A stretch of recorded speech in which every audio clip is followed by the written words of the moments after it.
Halo pecinta BTTH, di video kali ini admin akan melanjutkan alur cerita kemarin, yang dimana di episode sebelumnya, perebutan benda kuno yang berharga Bodhisattva transformasi Selaiva yang diambil oleh Ketua Yingsan telah terjadi di sebuah lembah. Ketua Yingsan yang melihat dirinya diincar oleh banyak orang, akhirnya dia memilih untuk melemparkan benda itu, dan benda itu pun berhasil dimenangkan oleh Xiaoyan, sedangkan Ketua Yingsan dia kabur, yang membuat Xiaoyan sekarang diincar oleh Mo Tianxing dan kelompok Han Feng. Akhirnya peperangan pun pecah dengan Mo Tianxian yang bekerja sama dengan Han Feng untuk mendapatkan benda itu dari Xiaoyan. Di sini Han Feng dia melawan Ketua Suqian, sedang Mo Tianxian melawan dokter peri kecil, sedangkan Xiaoyan melawan Fang Yan. Dalam perang ini Fang Yan pun dia menggabungkan api yang dibuat dari doki murni dan dia menantang Xiaoyan untuk menggunakan api surgawinya. Xiaoyan yang menerima tantangan tersebut dia pun langsung mengeluarkan api surgawinya, yang akhirnya bentrokan dua kekuatan dahsyat pun tidak terhindarkan, yang tentu saja api surgawi berhasil mengalahkan api buatan Fang Yan. Dan di sini Fang Yan pun dia harus mati akibat api tidak terlihat Xiaoyan. Dan setelah itu Xiaoyan pun berhasil mendapatkan cincin penyimpanan dari Fang Yan untuk membuat kreator skill ini, yaitu api buatan Sing. Xiaoyan dia tahu dia harus segera dengan cepat mengalahkan Han Feng dan Mo Tianxing Ketua Black Emperor City agar perang ini segera berakhir. 即便是你古河，也不例外。今日前来，必能彻底了结恩怨。今日我与云岚宗之事。 Setelah itu Xiaoyan melihat pertarungan sengit antara dokter peri kecil melawan Mo Tianxing. Dalam pertarungan ini mereka terlihat seimbang. Xiaoyan pun berpikir memang dokter peri kecil dia sangat kuat, dia mampu berhadapan dengan Mo Tianxing. Dia adalah seseorang yang memiliki peringkat dojong tertinggi di sini. Namun Xiaoyan yakin kepada kemampuan dokter peri kecil, yang memiliki kemampuan rahasia yaitu racun mematikan, yang berada di dalam tubuhnya. Xiaoyan pun tidak perlu mengkhawatirkan dokter peri kecil. Xiaoyan yakin dokter peri kecil mampu menahannya. Setelah melihat dokter peri kecil, Xiaoyan pun melihat pertarungan antara Han Feng melawan Ketua Suqian. Dalam pertarungan ini, Xiaoyan melihat Ketua Suqian yang berada di tingkat dojong bintang 3, dia sangat kesulitan melawan Han Feng. Tanpa terduga setelah kematiannya jiwanya yang diambil oleh Sekte Hall of Soul. Sekarang perkembangan kekuatan Han Feng lebih cepat, bahkan tingkat kekuatan dari Ketua Suqian pun berhasil dilewati oleh Han Feng. Tentu saja ini perkembangan yang tidak wajar. Walaupun beberapa tahun ini mereka berdua mengalami peningkatan yang sangat pesat, namun peningkatan Han Feng lebih tinggi dibandingkan Ketua Suqian. Bahkan dikatakan Han Feng sekarang dengan kekuatannya dia mampu menandingi Mo Tianxing senior dari elit dojong.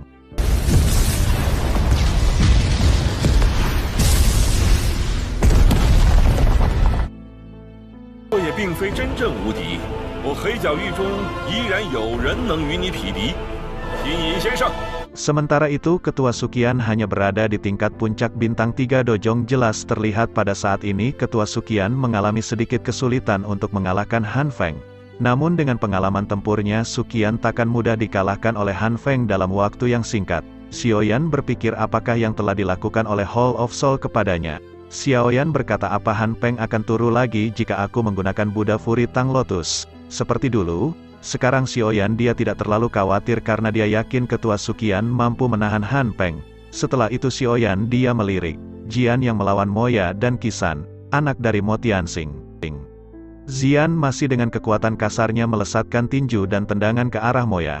Namun seperti sebelumnya Moya memiliki teknik yang mampu menahan serangan dari Jian. Bahkan di serangan terakhir Moya berhasil menghempas Jian, yang buat Jian semakin marah. Tak lama cahaya umum merembes keluar bersamaan dengan emosi Jian, yang tidak terbendung. Cahaya segera melapisi Jian yang terlihat seperti bertransportasi menjadi wanita dewasa. Perlahan tubuh indah mulai terlihat dengan beberapa bagian yang menonjol, membuat semua orang terkejut. Terlebih dengan beberapa pakaian yang robek karena tidak kuat menampung sesak dari pertumbuhan mendadak Jian. Rambut ungu tumbuh semakin panjang hingga menyentuh pantat yang juga membesar. Sementara itu meskipun Xiaoyan pernah melihat transformasi Jian tanpa sehelai benang pun, Xiaoyan masih merasakan adanya yang menegang hatinya menjadi kencang dan bertanya-tanya apa yang terjadi kepada Jian. Hingga tak lama transformasi pun sempurna, kekuatan Jian melonjak berkali-kali lipat. Moya dan Qisan dia ketakutan dengan kekuatan Jian yang tiba-tiba melonjak. Dengan amarah yang tinggi yang dipenuhi cahaya ungu tiba-tiba Jian menghilang, dan tepat berada di depan Moya. Jian segera mengarah ke tubuh Moya bersiap-siap dengan teknik yang biasanya. Hal yang mengejutkan terjadi di serangan Jian tidak mampu ditahan lagi. Moya mengeluarkan suara retak tulang yang renyah dan darah keluar dari mulut Moya yang diikuti dengan tubuhnya yang terlempar ke bawah tanah.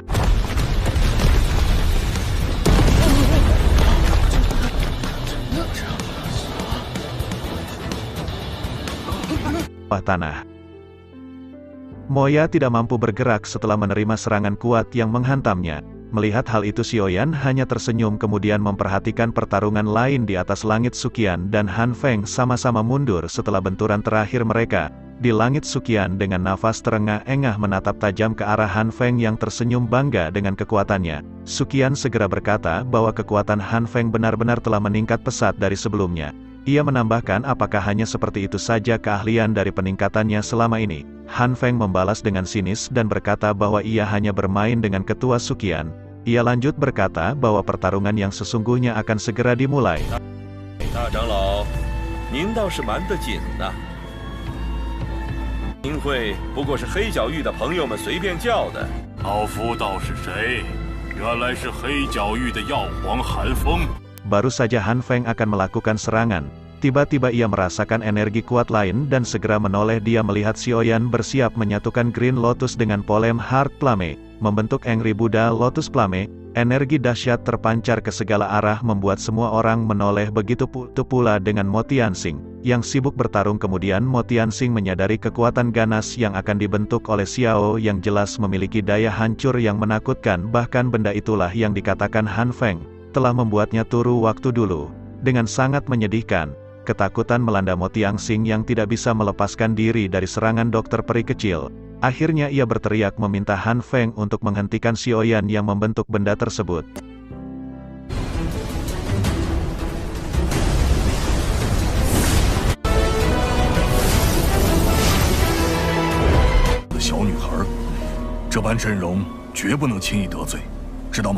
Cerita berpindah kepada Han Feng. Dia tahu itu serangan mematikan. Jika Xiaoyan dibiarkan maka serangan akan selesai. Han Feng mencoba mendekati Xiaoyan untuk menggagalkan serangan itu. Ia pun bergegas melesat ke arah cahaya. Namun segera terhenti yang ternyata ketua Suqian sudah berada tepat di hadapannya. Han Feng melihat sekeliling mencari keberadaan Pang Yan yang sepertinya telah dibunuh oleh Xiaoyan dengan sangat cepat. Sementara itu di sisi lain Qisan juga tertegun melihat teknik kuat yang dibentuk oleh Xiaoyan. Di tengah-tengah kekakuannya tiba-tiba cahaya ungu melesat dan berada tepat di atas Qisan. Xian dengan tinju mematikan segera menghantam Qisan dan membuatnya memuntahkan darah. Tubuh Qisan segera terjatuh menghantam pohon membuat jejak. Seketika pohon runtuh menghantam tubuhnya. Ia pun memiliki nasib yang sama dengan Moya, yang hanya bisa terbaring menahan sakit di tubuhnya. Sementara itu Xian segera menghampiri Xiaoyan. Hingga tak lama transformasinya berakhir dan kembali ke wujud seorang bocah kecil. Xiaoyan akhirnya selesai membuat Angry Buddha Lotus. 第一次凭借自己的实力 能有这样的威力，也不枉费我这2年在地底受的苦。 Xiaoyan segera melirik ke arah Jian yang kelelahan. Akhirnya Xiaoyan melemparkan pil pemulihan untuk Jian. Jian pun tidak berlama-lama dan segera menelan pil yang diberikan. Sementara itu di sisi lain Mo Tianxing jelas menyadari bahwa serangan dahsyat telah dibentuk oleh Xiaoyan. Mereka pun melepaskan diri dari lawannya masing-masing menjauh dari dokter peri kecil untuk menahan serangan dadakan dari Xiaoyan. Di saat yang bersamaan Xiaoyan segera tertawa lalu bertanya siapakah di antara mereka berdua yang ingin merasakan lotus miliknya.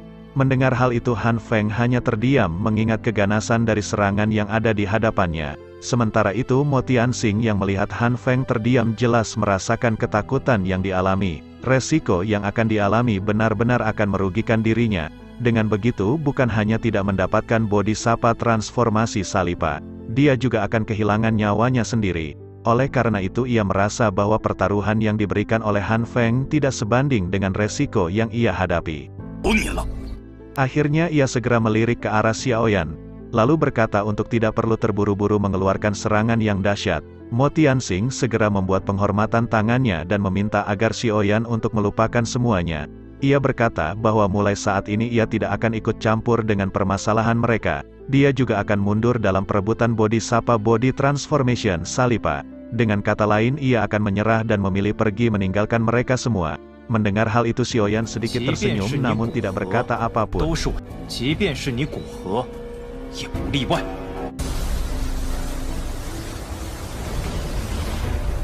Sing. Sementara itu di sisi lain Han Feng merasa terkejut dengan keputusan yang diambil oleh Mo Tianxing kemudian segera berbicara. Ia berkata bahwa saat ini Xiao Yan mungkin akan melepaskan dirinya namun di kemudian hari. Aku yakin ia akan datang kembali untuk menyelesaikan permasalahan hari ini. Karena aku telah berniat melawan Xiao Yan. Sekarang aku akan pergi, dan mempersiapkan para pasukanku dan melatih mereka agar suatu saat jika Xiao Yan datang untuk membalaskan dendam aku akan siap. Mo Tianxing berkata, bahwa semua urusan antara Han Feng dan adalah urusan mereka saat ini. Sekte Black Emperor City tidak ingin ikut campur lebih jauh. Oleh karena itu Mo Tianxing hanya dapat mempersiapkan diri ketika saatnya Xiao Yan akan datang untuk membalaskan dendam. Tanpa menunggu tanggapan dari Han Feng, dia pun segera menjauh kemudian melihat sekeliling ia mencari keberadaan Moya dan Qisan. Dan menemukan jejak energi di hutan ia segera melesat ke hutan dan menghampiri Moya dan Qisan, yang masih bernafas kemudian dia melirik ke Jian dan berkata bahwa gadis kecil ini memang sangat luar biasa. Jian dia tidak menanggapi apapun yang diungkapkan oleh Mo Tianxing, yang langsung pergi membawa Moya dan Qisan.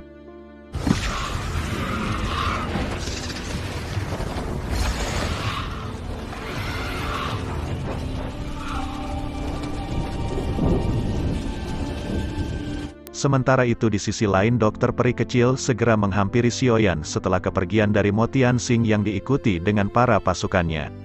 Xiao Li dan para ahli lain segera menghampiri Xiao Yan. Xiao Yan langsung menanyakan keadaan kakak keduanya. Xiao Li berkata bahwa mereka baik-baik saja dan tidak terjadi kerugian besar di pihak ahli dari gerbang Xiao.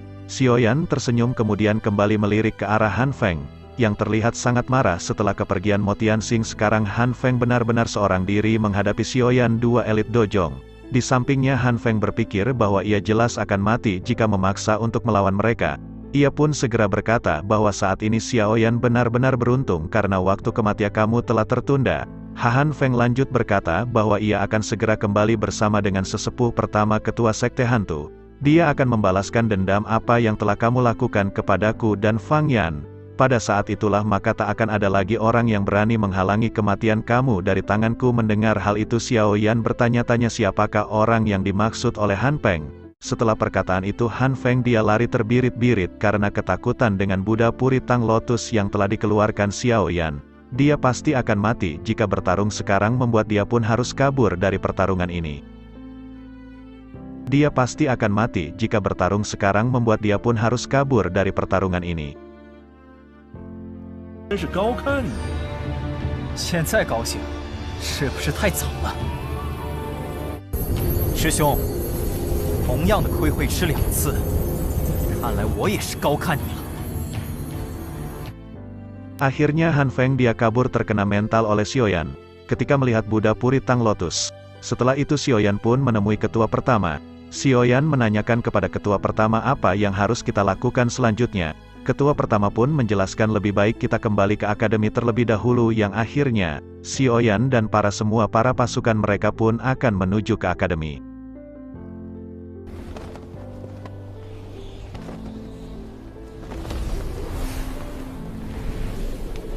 Mereka pun menuju ke akademi. Singkat cerita mereka pun telah sampai di akademi. Di sini Xiao Yan pun sangat senang dia akhirnya kembali ke akademi setelah sejak lama dia telah meninggalkan akademi. Sekarang Xiao Yan pun melihat akademi memiliki perubahan yang sangat besar.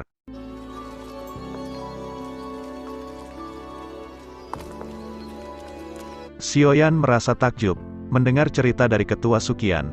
Tak lama tiba-tiba Xiao Yan terhenti dan memperhatikan situasi sekitar di mana banyak keramaian para siswa di sana. Suqian menyadari ketenangan yang dirasakan oleh Xiao Yan ketika berada di akademi. Kemudian ketua Suqian segera berbicara. Ia berkata bahwa Xiao Yan bisa pergi ke gerbang Pan untuk bertemu para murid teman masa lalunya. Nanti setelah itu kita bisa bicara lagi apa langkah selanjutnya. 大长老，还有个麻烦事。又怎么了？别跟我说你得罪的斗宗强者不止一个。